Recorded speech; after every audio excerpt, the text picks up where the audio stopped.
Hello everyone, I am Astha. Welcome to government job genuine notification YouTube channel. State bank of India से एक और new recruitment notification release हुआ है। Online application start हो गए हैं, कल से इसके ऑनलाइन एप्लीकेशन स्टार्ट हैं एंड टोटल वैकेंसीज 1422 हैं। 1422 टोटल वैकेंसीज हैं। परमानेंट पोस्ट रहेगी। इसमें अगर आप एलिजिबल हो, ऑल इंडिया से कैंडिडेट अप्लाई कर सकते हैं। सर्कल वाइज वैकेंसीज निकली हुई हैं, किस किस सर्कल में वैकेंसीज हैं, ऑल इंडिया में है वैसे। फिर भी हम एक बार नोटिफिकेशन में देखेंगे सर्कल वाइज वैकेंसीज कितनी है, कैटेगरीज वाइज कितनी वैकेंसीज है, एलिजिबिलिटी क्या है, age limit, application fees and all important dates. इसके अलावा कुछ इंपॉर्टेंट पॉइंट्स हैं, उनको भी हम इस वीडियो में डिस्कस करेंगे। जैसे कि अलग अलग सर्कल से ये नोटिफिकेशन रिलीज हुआ है, यानी नोटिफिकेशन एसबीआई बैंक से, लेकिन अलग अलग सर्कल से ये भर्ती रहेगी। तो इसमें किस सर्कल से आप अप्लाई कर सकते हैं, अगर आप जिस सर्कल से बिलोंग करते हैं उसके अलावा किसी आप अदर सर्कल से अप्लाई करना चाहते हैं तो क्या आप अप्लाई कर सकते हैं या नहीं। पोस्टिंग आपको कहाँ मिलेगी, आपका सिलेक्शन हो जाता है तो आपकी पोस्टिंग कहाँ की जाएगी, मेरिट लिस्ट कैसे तैयार की जाएगी। जो मेरिट तैयार की जाएगी आफ्टर सिलेक्शन, आपका जो भी एग्जामिनेशन रहेगा उसके बाद जो मेरिट तैयार होगी वो किस बेस पर की जाएगी, लैंग्वेज टेस्ट रहेगा या नहीं रहेगा, सिलेक्शन प्रोसीजर क्या है, कितने स्टेजेस में रहेगा, सैलरी क्या रहेगी। ये सारे पॉइंट्स हम इस वीडियो में डिस्कस करेंगे। सारे इंपॉर्टेंट पॉइंट्स हैं। अगर आप इसमें इंटरेस्टेड हो, एक बार आप नोटिफिकेशन जरूर केयरफुली रीड कीजिएगा अप्लाई करने से पहले। वैसे मैं इस वीडियो में आपको ये सारे पॉइंट्स क्लियर कर दूंगी। उसके बाद अगर आपको लगता है कि अप्लाई करना है तो आप इसकी ऑफिशियल साइट पर अप्लाई कर सकते हैं। ऑनलाइन एप्लीकेशन स्टार्ट है। ओके, चलिए इसका नोटिफिकेशन देखते हैं। सो ये रहा इसका notification, recruitment of circle based officers या CBO। Online registration of application and payment of fees. Important date में सबसे पहले हमें अप्लाई करने की डेट तो 18 अक्टूबर से स्टार्ट हो चुके हैं।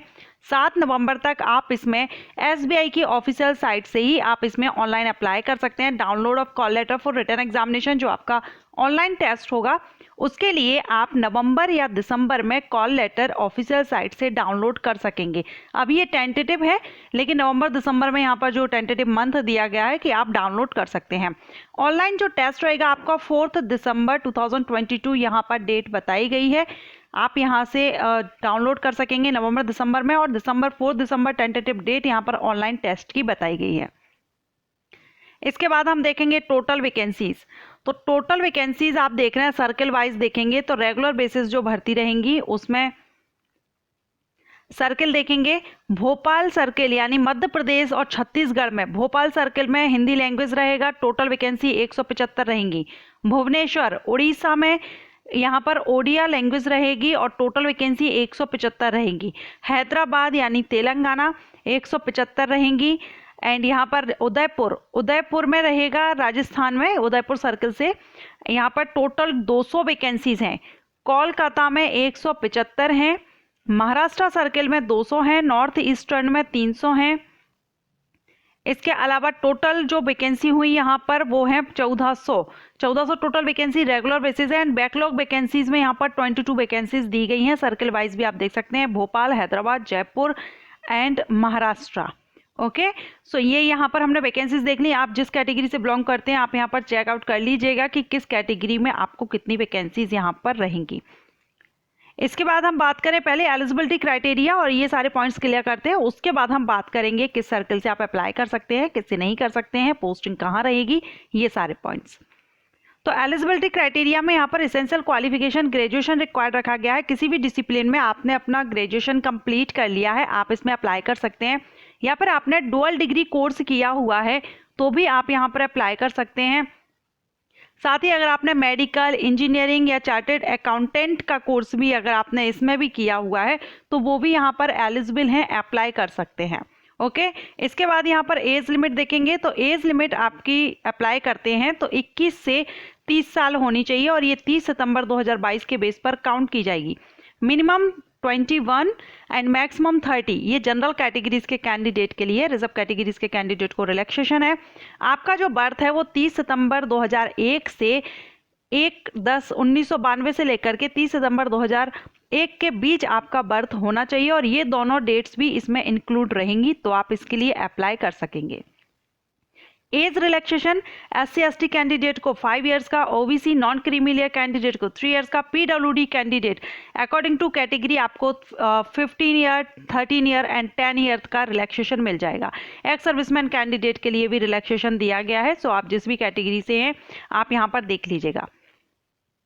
इसके बाद हम यहाँ पर देखेंगे लैंग्वेज वगैरह जो फीस रहेगी। पहले हम इसमें फीस और क्लियर कर लेते हैं। फीस आपके जनरल और EWS और OBC कैंडिडेट के लिए 750 एप्लीकेशन फीस रहेगी और SC/ST PWD कैंडिडेट के लिए कोई भी फीस पे नहीं करनी है, फीस माफ है। सो SC/ST PWD कोई भी फीस पे नहीं करेंगे। General, EWS and OBC candidate 750 application fees पे करेंगे। इसके बाद यहाँ देखेंगे हम आपकी जो सैलरी रहेगी, स्टार्टिंग बेसिक पे 36,000 रहेगा और यहाँ पर पूरा HRA DA वगैरह जो आपका इंक्लूड रहेगा, लेकिन ये बेसिक पे आपका जो इनिशियल रहेगा 36,000 रहेगा। एग्जामिनेशन सेंटर ऑल इंडिया में रहेंगे। अभी हमने देखे किस किस सर्कल्स में वैकेंसीज हैं, उन सभी स्टेट्स में आपको इसके एग्जामिनेशन सेंटर मिल जाएंगे। आपको फॉर्म फिलअप के टाइम पर फिल करना होगा कौन सा, कि जिस सर्कल से आप अप्लाई करेंगे वहीं पर आपको सेंटर मिल जाएगा। अब यहाँ पर सिलेक्शन प्रोसीजर देखेंगे तो सिलेक्शन प्रोसीजर में आपका सबसे पहले ऑनलाइन टेस्ट होगा। ऑब्जेक्टिव टाइप रहेगा, 120 मार्क्स का रहेगा, साथ में डिस्क्रिप्टिव टेस्ट भी रहेगा। 2 टेस्ट रहेंगे ऑनलाइन टेस्ट में आपका। पहला तो ऑब्जेक्टिव टेस्ट रहेगा, सेकेंड आपका डिस्क्रिप्टिव टेस्ट रहेगा। ऑब्जेक्टिव टेस्ट जो रहेगा वो 120 मार्क्स का रहेगा, 120 का। डिस्क्रिप्टिव टेस्ट आपका 50 मार्क्स का रहेगा। ऑब्जेक्टिव टेस्ट जो आपका रहेगा वो 4 सेक्शंस में रहेगा। English language, banking knowledge, general awareness, economy या computer aptitude. 120 question, 120 marks, 2 hours की टाइमिंग दी जाएगी। इसके बाद जो डिस्क्रिप्टिव टेस्ट होगा आपका, ये आपका 30 मिनट का होगा। आधा घंटे का डिस्क्रिप्टिव टेस्ट का ड्यूरेशन रहेगा। इसमें इंग्लिश लैंग्वेज में ही ये टेस्ट आपको देना होगा, सिर्फ इंग्लिश लैंग्वेज में देंगे। लेटर राइटिंग एंड ऐसे का रहेगा ये 2 पार्ट्स में, दोनों का टोटल 50 मार्क्स का आपका ये टेस्ट रहेगा। अगर हम बात करें नेगेटिव मार्किंग की तो there will be no negative marking. एक मिनट, आप यहां पर देख रहे हैं there will be no penalty for wrong answer marked in objective test. तो नेगेटिव मार्किंग इसमें नहीं रहेगी आपके लिए, आप इसमें आंसर दे सकते हैं। रॉन्ग आंसर होने पर माइनस मार्क नहीं किया जाएगा। ऑनलाइन टेस्ट के बाद में होगा स्क्रीनिंग, डॉक्यूमेंट वेरिफिकेशन वगैरह रहेगा आपका, और उसके बाद होगा इंटरव्यू भी 50 मार्क्स का रहेगा। सो ये तो हो गया selection procedure, age limit, essential qualification and salary. अब वो सारे पॉइंट्स हम देखेंगे कि क्या आप एक से ज़्यादा सर्कल के लिए अप्लाई कर सकते हैं या नहीं। तो यहाँ पर क्लियरली दिया गया है कि आप सिर्फ एक ही सर्कल के लिए अप्लाई करेंगे, एक से ज़्यादा सर्कल के लिए आप अप्लाई नहीं कर सकते। ओके, सो आप किसी एक सर्कल के लिए ही अप्लाई करें, एक से ज़्यादा के लिए अप्लाई करेंगे तो फॉर्म रिजेक्ट कर दिया जाएगा। अब बात करते हैं आप किस सर्कल से अप्लाई कर सकते हैं। तो आप जिस भी सर्कल से अप्लाई करना चाहें आप अप्लाई कर सकते हैं। आप जैसे मध्य प्रदेश से हैं और यूपी से करना चाहते हैं तो आप कर सकते हैं, या राजस्थान से करना चाहते हैं कर सकते हैं, लेकिन एक कंडीशन वहाँ पर है कि आप जिस भी सर्कल से अप्लाई कर रहे हैं आपको वहाँ की लोकल लैंग्वेज की नॉलेज होनी चाहिए, लोकल लैंग्वेज आपको आनी चाहिए। अगर आपको लोकल लैंग्वेज आती है, जिस भी सर्कल से आप अप्लाई कर रहे हैं वहाँ की आपको लोकल लैंग्वेज आती है तो आप अप्लाई कर सकते हैं। अदरवाइज क्यों अप्लाई करना रहेगा जरूरी, लोकल लैंग्वेज क्यों आनी जरूरी रहेगी, क्योंकि जब आपका सिलेक्शन हो जाएगा तो ज्वाइनिंग से पहले आपका एक लोकल लैंग्वेज का टेस्ट लिया जाएगा, और ये टेस्ट भी हर एक कैंडिडेट के लिए नहीं रहेगा, सिर्फ उन्हीं कैंडिडेट के लिए रहेगा जिन्होंने जिस सर्कल से अप्लाई कर रहे हैं वहाँ की लोकल लैंग्वेज 10th या 12th स्टैंडर्ड में एज अ सब्जेक्ट नहीं पढ़ी हुई है। सिर्फ वही कैंडिडेट के लिए लोकल लैंग्वेज टेस्ट रहेगा। जो कैंडिडेट 10th या 12th स्टैंडर्ड में local language as a subject पढ़े हैं, जिस सर्कल से अप्लाई कर रहे हैं वहाँ की local language as a subject पढ़ी हुई है 10th या 12th स्टैंडर्ड में, तो फिर आपके लिए लोकल लैंग्वेज टेस्ट नहीं होगा। ओके, सो आप अदर सर्कल से अप्लाई कर सकते हैं, लेकिन लोकल लैंग्वेज की नॉलेज आपको होना चाहिए, या फिर अगर लोकल लैंग्वेज की आपको नॉलेज नहीं है तो फिर आपने एज अ सब्जेक्ट पढ़ा हो, या आपने एज अ सब्जेक्ट पढ़ा है तो फिर आपका टेस्ट होना ही नहीं है। ओके, सो आप एमपी से हैं तो यूपी में कर सकते हैं, क्योंकि यूपी एमपी की लोकल लैंग्वेज एंड छत्तीसगढ़ की लोकल लैंग्वेज हिंदी है।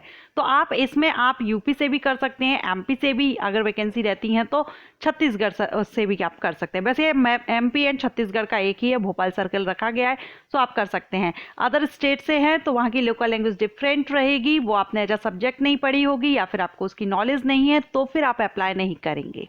पोस्टिंग कहाँ पर रहेगी?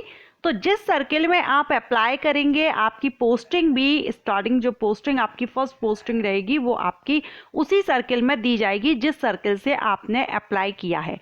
एंड एग्जामिनेशन सेंटर भी आपको उसी सर्किल में दिए जाएंगे जिस सर्किल से आपने अप्लाई किया है। ओके, नेक्स्ट पॉइंट था कि मेरिट लिस्ट कैसे तैयार की जाएगी।